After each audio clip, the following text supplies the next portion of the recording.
Deion Sanders suggests a much-needed reform to boost college football. Not just the kid, compensate the school too.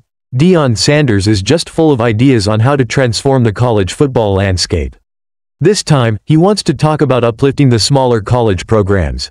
In a chat with Rich Eisen on his show, Coach Prime proposed a reform to boost smaller college programs. He articulated his belief that when a player transfers from an FCS school or an HBCU to a more prominent program, the originating institution should also receive compensation. If you take a kid from a FCS school or an HBCU school, you should compensate the school as well.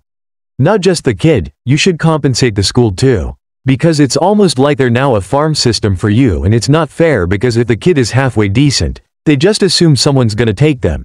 He highlighted his concern that the current system doesn't adequately compensate smaller programs. According to him, smaller institutions are becoming mere farm systems for larger schools, which benefit from their investment in player development without any financial return to those schools.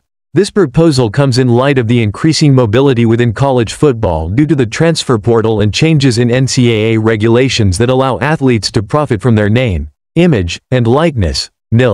Interestingly, Sanders has been pivotal in popularizing the use of the transfer portal to poach talent.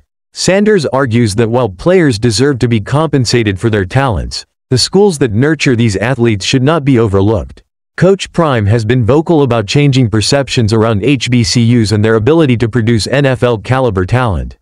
By advocating for compensation for these institutions, he is not only supporting current players but also challenging the narrative that these schools cannot compete with larger programs.